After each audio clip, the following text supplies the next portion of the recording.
All right, hello, good afternoon, good evening, everybody. My name is Anthony DeSimone, here with my 9th edition of Penguins Pointers.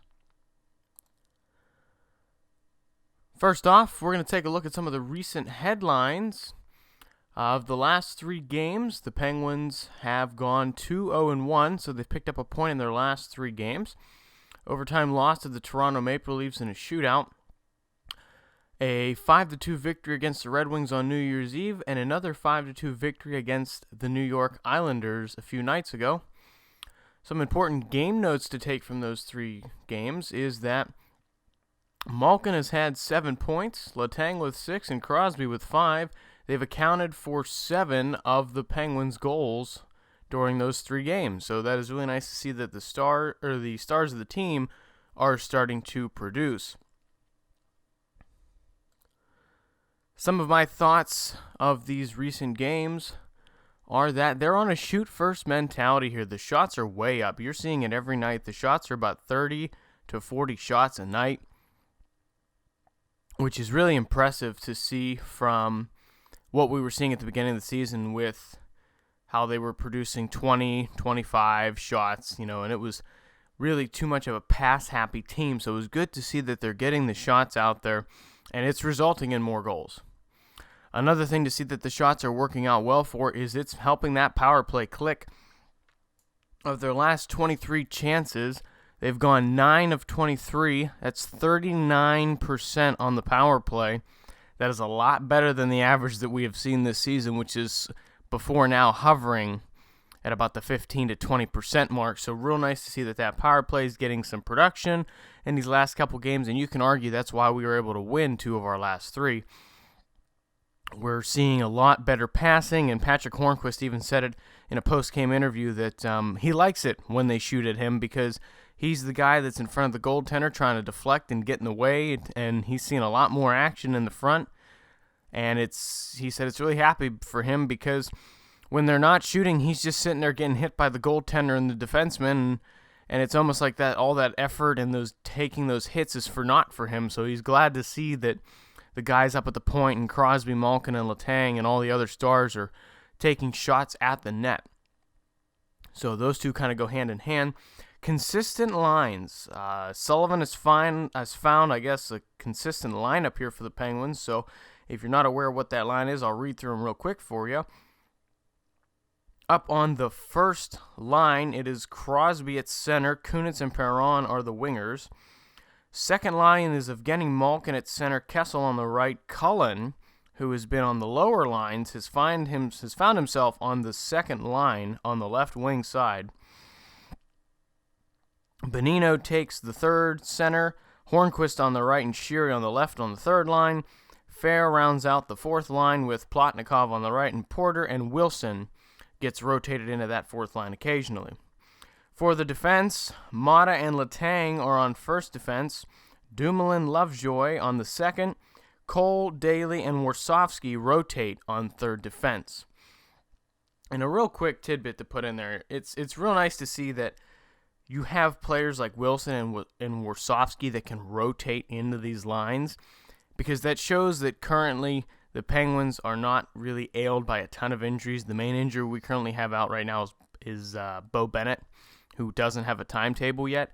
But the Penguins are very fortunate right now that they have all these players and all of them are healthy and playing. And honestly, we need that right now because we've got a lot of work to do to catch up. We'll get to that point down at the bottom in just a second. But let's move down to the next one. More energy on the ice from the Penguins. There's a lot more speed in the gameplay, a lot more sense of urgency. There's not many flybys by the Penguins anymore. They're very tight and fast on the ice, and that's something that the Penguins need if they're going to be an offensive team that puts up 4, 5, 6 goals a night. They need to have that speed, they need to have that accuracy, and that quickness to turn plays around. And that energy on the ice has resulted in players making better shots, giving more effort, better defensive strategies, offensive puck possessions a lot better. So it's just to see that energy on the ice that we were only seeing out of Malkin for that stretch when we had changed coaches is finally being shared among all the players on the team. And when that happens, the Pittsburgh Penguins become a very dangerous team, and we've seen that in past years. Like I mentioned at the beginning of the podcast, the Stars are producing. To see Malkin, Crosby, and Letang on the scoreboard in the last 3 games is a sense of relief. We have not seen that very much, especially from Crosby.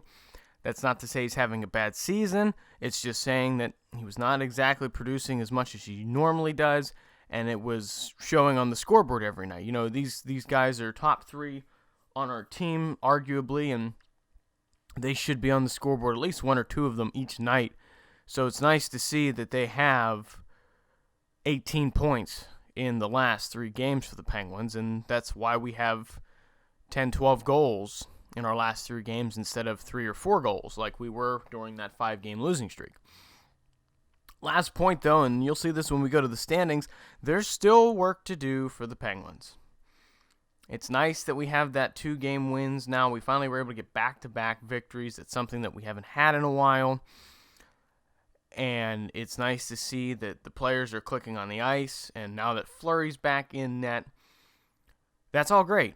But there's a lot of work ahead of the Pittsburgh Penguins because they're currently out of the playoff picture. There's still a lot of hockey left to play. There are only 38 games in their schedule into the season, but most teams are about 40, so they have a couple games on them as well. But still a lot of work to do because these teams that are ahead of us aren't necessarily going to stop winning. The Florida Panthers, if you haven't been paying attention, have won 9 in a row and have skyrocketed to first in their division. We'll get to that in just a second, but definitely there's a lot of work for the Penguins to do. Now is their time to string together a couple wins and go after some division opponents and turn those into victories and pull themselves a little closer to some of their opponents in the Metropolitan. But let's jump over to those standings real quick here. So currently, as you can see, I changed how the standings look now. They are divided by the Metropolitan, the Atlantic, the Wild Card, and the in the hunt section for the Eastern Conference. The Metropolitan is the Penguins division. The Atlantic is the other Eastern Conference division, just to show you how the top 8 would line up if the season ended today. The Capitals are way ahead of everybody in the NHL, in first place with 59 points and only 38 games played. So they have 2 games on second place New York Islanders, who are already 10 points behind them. So they have a nice cushion on the first place in Metropolitan. So basically, unless they implode or have a lot of injuries, I don't see them not making the playoffs. And I mean, that's a big thing to say halfway through the season, but with that kind of lead, you really have to implode if you're going to lose your standings. So second in the lineup is the Islanders, like I said. Rangers right behind them with 3 points with 46. We move down to the Atlantic Division. There are those Panthers I was talking about. The Florida Panthers, 9 wins in a row, have pushed themselves to first place in the Atlantic with 50 points. Canadians and Red Wings, who have been struggling of late, still hold the second and third spots with 47 points. To round out the wild card, the Devils hold the number 7 spot with 45 points, and the Bruins hold the number 8 spot with 44 points. We move over to in the hunt. The Senators have the 9 spot. They would be the first team to get in if they were to pass the Bruins in points, as they're both actually tied right now. The Senators have 44. The Penguins find themselves in 10th place with 42, so not exactly too far out of playoff picture despite the recent struggles and the losing streaks that we've had. The Lightning are in 11th with 42. The Hurricanes find themselves in 12th with 39. The Flyers down in 13th place with some work to do as well, 37. But this is what I was talking about. To get back into the Metropolitan standings, we need 4 points to catch up to the Rangers, 7 to catch up to the Islanders, and a mountain to catch up to the Capitals. So I don't see the Penguins, just mid-season prediction. I don't see them making it as the top seed in the Eastern. I can pretty much guarantee that won't happen unless some catastrophe happens in Washington and that team just falls apart. But Ovechkin and the Capitals are playing wonderfully right now, and they deserve to be in first place. But I see the Penguins as either maybe third in the Metro if they can get everything together and play like they're supposed to and be consistent. I see themselves either third in the Metro or in one of the 2 wild card spots. As for the other teams that are in this, I don't think the Bruins really are going to hold on to a wild card spot. I think they'll be the team that doesn't make it. They're holding the wild card spot right now, but they have really not been playing Boston hockey this year, and it shows in the standings. They're usually a top team in their division, and it's actually kind of sad to see that they're in the 8th spot right now, and they've not really been stringing together too many victories in a row. So I think they'll be the team to come out of the wild card. Also, I see the Devils coming out of the wild card because they're a good team, but I think they're just kind of on a plateau right now, per se, and I see them when it comes playoff crunch time, when teams get in that desperation mode, I see the Devils choking. They're a young hockey team. Their goaltender is not, I don't think he's playoff caliber yet that he can handle those high-pressure situations. So I see the Bruins and the Devils definitely losing their wild card spot. I wouldn't be surprised if the Senators and the Penguins find themselves in the playoff picture, especially within the next 10 games or so. But keep an eye out, though. The Lightning are a very dangerous hockey team. They're offensively minded like the Penguins. Their problem is defense. So it's still mid-season, just some of my predictions that I think may happen. But we'll see where that goes as we have our game tonight. It's the home and home series with the Chicago Blackhawks. Tonight we will be in Pittsburgh. Tomorrow we'll be over in Chicago. The Chicago Blackhawks currently have a record 23-13-4, 50 points, which puts them 3rd place in the Central Division. Very dangerous hockey team. Very, very dangerous hockey team. They have a great goaltender that can put up stellar statistics in and out. Doesn't give up a lot of goals, doesn't give up a lot of easy rebounds like we've seen given up with Greiss and the Islanders and in Detroit with Mrazek. He's a very shutdown goaltender. He likes to freeze the puck and get the faceoffs because he's got real good players like Kane and Taves that can win faceoffs. So for the Penguins, my idea, if I wanted to win both, I honestly think this will probably be a split. I think each team will respectively take their home victory. But if you wanted to take both, you're going to have to play a little more defensively. You're still going to want to get those shots on net, but maybe don't pinch the D-men as much because Chicago is a very fast hockey team, and they're offensively minded when they want to. But for the most part, they are a strong defensive team.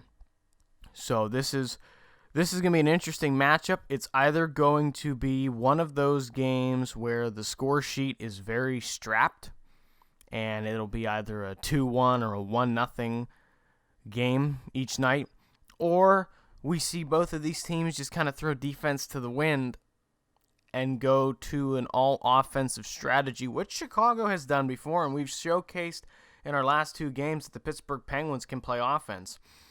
And we might see 2 games where there's easily 20 goals scored between these 2 clubs.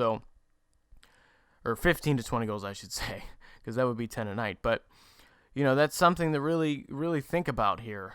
Is this one's going to be a good series either way, but it could either be offensive or defensive. It depends on how Crawford and Fleury show up, and it depends on whose power play shows up that night, because both teams of recent have good power play.